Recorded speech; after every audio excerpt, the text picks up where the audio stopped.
La paz del Señor. Muy buenos días, queridos hermanos y hermanas, querida familia. Muy feliz domingo, muy feliz Día del Señor.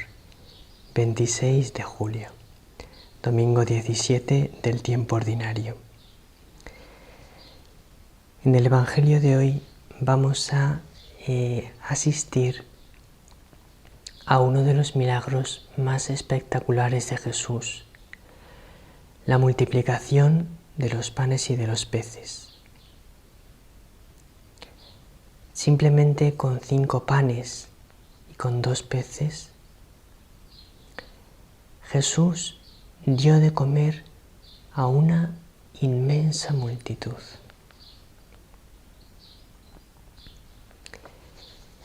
Y este Evangelio nos va a ayudar a comprender dos enseñanzas que son muy importantes en este momento para que nosotros podamos tener fe y para que nuestra fe pueda vencer las tormentas que hay en la sociedad, que hay en el mundo que nos rodea, que son tormentas que estallan contra nuestra fe. Muchas veces produciendo que verdaderamente nos tambaleemos en la fe, tengamos dudas de fe. En el Evangelio de hoy vamos a ver cómo 2 discípulos de Jesús, Felipe y Andrés, tienen dudas de fe. Vamos a ver cómo actúa Jesús frente a eso. Y vamos a ver también cuál es el principal alimento que nos da Jesús para tener una fe firme. Y por último, veremos cómo la Reina de la Paz nos guía, nos lleva hacia ese mismo alimento.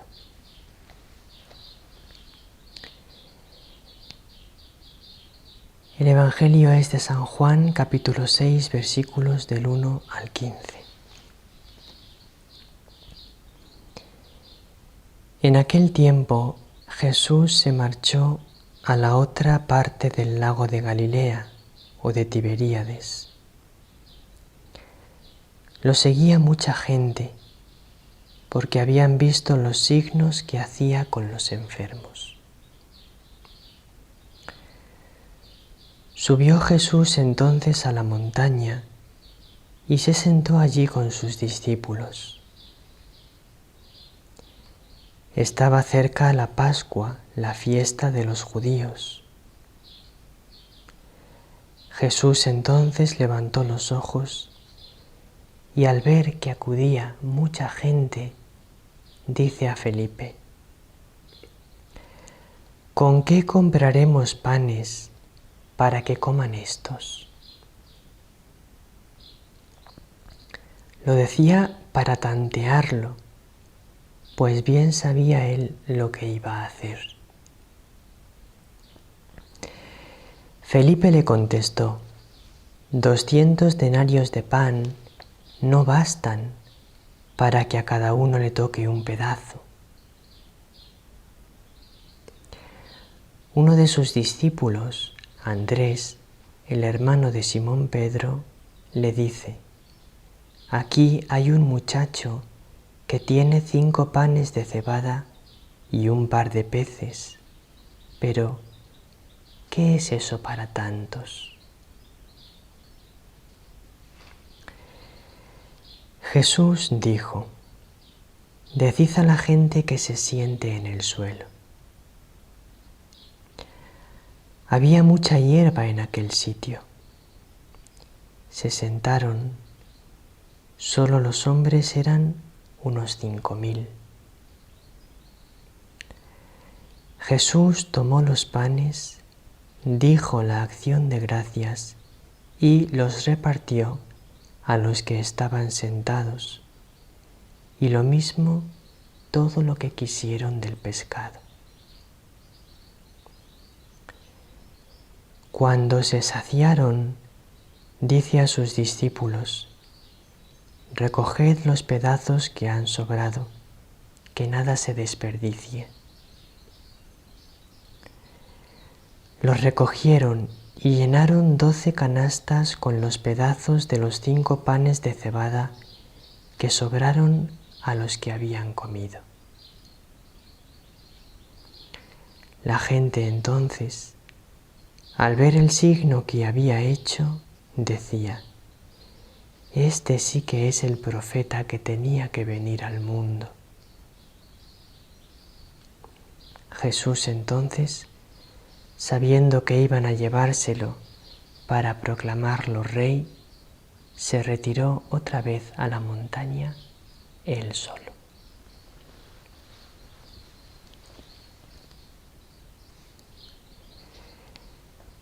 Primera pregunta: ¿realmente Jesús multiplicó aquellos 5 panes de cebada y aquellos 2 peces, de manera que con 5 panes y con 2 peces Jesús dio de comer a 5.000 hombres, sin contar mujeres y niños? Es decir, pues a más de 10.000 personas. ¿O esto es un signo, una manera de hablar que ha utilizado el evangelista San Juan para enseñarnos una cosa que él quería enseñarnos? La respuesta es clara: sí, realmente Jesús hizo aquel milagro. Jesús, con 5 panes y con 2 peces, dio de comer a más de 10.000 personas.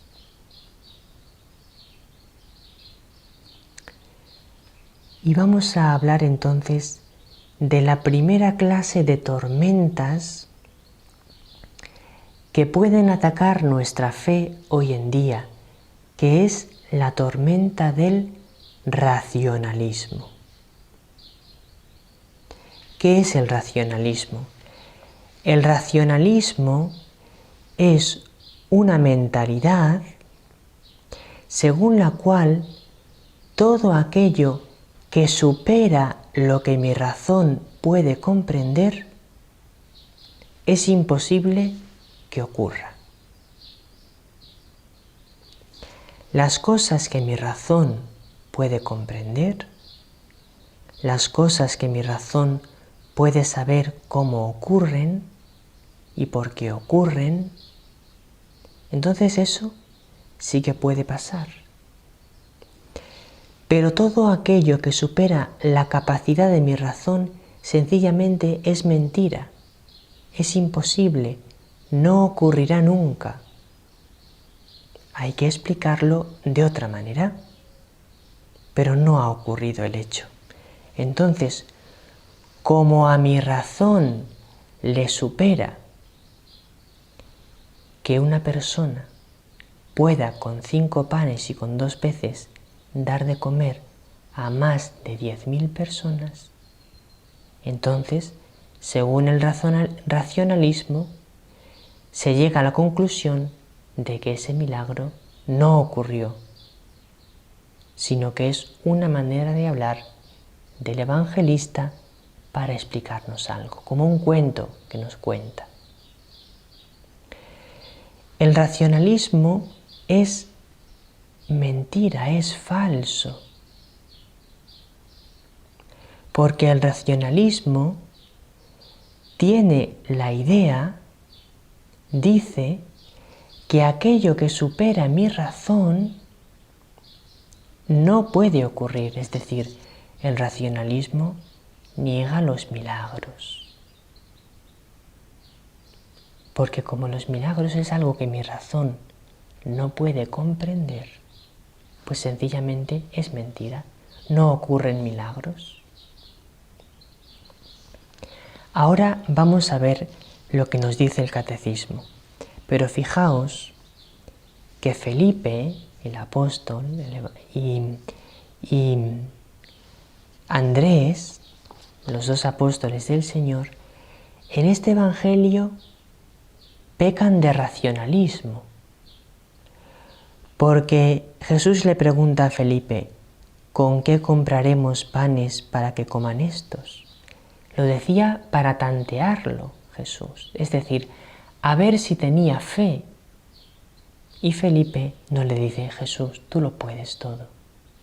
Lo que tú digas lo hacemos, sino que él calcula con su razón, más de 10.000 personas, tenemos poco pan, Jesús, es imposible, ni tenemos pan, ni tenemos dinero suficiente. Andrés también peca de racionalismo, porque le dice a Jesús, aquí hay un muchacho que tiene 5 panes de cebada y un par de peces, pero ¿qué es eso para tantos? Es imposible, Señor. Con esto no pueden comer. No cree en el poder de Jesús. Solamente cree que su razón le dice que no hay pan suficiente y ya está. El número 159 del Catecismo nos va a dar una enseñanza que no tenemos que olvidar nunca, que es la misma que vamos a ver después que nos da Jesús en el Evangelio. Dice el número 159 del Catecismo, fe y ciencia. A pesar de que la fe esté por encima de la razón, jamás puede haber desacuerdo entre ellas. Nunca hay desacuerdo entre la razón y la fe. Es decir, queridos hermanos, hay cosas que mi razón no alcanza a comprender, porque la razón es un conocimiento que es inferior a la fe. Nuestra razón humana es limitada y hay muchas cosas que nuestra razón no alcanza a comprender, pero que ocurren, que son reales. Entonces, no podemos medirlo todo desde nuestra razón, porque cuando nuestra razón nos dice, yo no sé cómo puede ocurrir esto, mi razón me dice que esto no lo comprende, entonces, si yo digo, pues entonces no va a ocurrir, estoy quedándome en el conocimiento racional, pero la fe me dice que sí que puede ocurrir. Porque, atención, nunca hay contradicción entre la razón y la fe, como nunca hay contradicción entre la ciencia y la fe. Ahora bien, la razón y la ciencia, hay cosas que no alcanzan a comprender, pero me dice que sí que es posible que ocurran aunque la razón no llegue a poder explicarlas. Es decir, mi razón no me dice que es imposible que haya milagros. Mi razón lo que me dice es, yo no sé cómo ocurre un milagro y no soy capaz de explicarlo. Me supera ese conocimiento. Pero mi razón me dice que sí que es posible que ocurran, aunque ella no sabe explicar cómo. ¿Por qué mi razón me dice que sí que es posible que ocurran? Porque los hechos lo demuestran. Porque mi razón, la razón de Felipe y de Andrés, les dijo, yo no entiendo cómo, pero veo que Jesús tenía 2 panes y 5 panes, y 2 peces. Veo que eso era así y ahora veo que han comido todos. Luego mi razón me dice que esto ha ocurrido, que esto es verdad, pero no me dice cómo ha ocurrido esto. No alcanza a comprenderlo. No es el milagro, no es irracional. El conocimiento de la fe no es irracional. Mi razón me dice que sí que puede pasar, pero que ella no alcanza a comprenderlo. Se queda corta, no llega, porque es limitada. Y lo mismo le ocurre a la ciencia. Hay cosas que la ciencia no puede explicar. Por ejemplo, la ciencia no puede captar qué es lo que ven los videntes de Medjugorje. Tú pones los aparatos y los aparatos no captan a nuestra Madre bendita del cielo. Sin embargo, los aparatos captan que los videntes no están mintiendo, que realmente ellos están viendo algo y están oyendo algo. El aparato no capta esa voz, no capta esa imagen, pero capta los impulsos del cerebro y de los órganos auditivos y visuales que manifiestan que esa persona está viendo y está oyendo realmente a alguien. Es decir, la ciencia lo que dice es: yo no sé qué es lo que ven, mis aparatos no lo captan, pero ellos están viendo a alguien y están oyendo a alguien. Esto que está pasando durante una aparición supera a la ciencia, pero la ciencia dice que esto es posible, porque hay signos de que eso está ocurriendo. Luego entonces, cuando os digan que la fe es irracional, tened claro y responded que la fe no es irracional, la fe es razonable, es racional, pero supera a la razón, sin contradecirla, la supera. Por lo tanto, los científicos que dicen que la fe es mentira, es muy sencillo lo que ocurre, que no hacen bien su ciencia, que dicen cosas que la ciencia realmente no dice, es decir, que ellos, por un prejuicio que tienen, no quieren creer, y lo que la ciencia dice, ellos lo desfiguran de tal manera que dicen: la ciencia dice que la fe es mentira. Pero el científico que hace eso no está siendo honesto, porque la ciencia lo que dice es: yo no alcanzo a explicar lo que ocurre, pero veo que puede ser así. Veo que es razonable tener fe. Veo que es lo más conforme a la razón. Bien, esto me parecía importante explicarlo, porque hoy en día se nos ataca mucho a los creyentes diciendo que la fe es irracional, que la fe es una cosa que uno que estudie no puede tener fe, que uno que sea un verdadero científico no puede tener fe. Y esto es un argumento totalmente falso. ¿Cómo les deshace Jesús el argumento? Pues haciendo un milagro. Así es como vence a la falta de fe de Felipe y de Andrés. Y el Señor sigue dándonos hoy muchos signos, por ejemplo en Medjugorje, para que podamos creer. Y luego Jesús alimenta nuestra fe en la Eucaristía. Por eso es muy importante la Eucaristía, porque es el alimento de nuestra fe. Por eso lo más importante de este domingo es que vivas de corazón la Eucaristía, que te prepares bien, que te confieses si lo necesitas y que recibas el cuerpo y la sangre de Cristo que te alimenten. Que la Reina de la Paz te bendiga con su bendición maternal.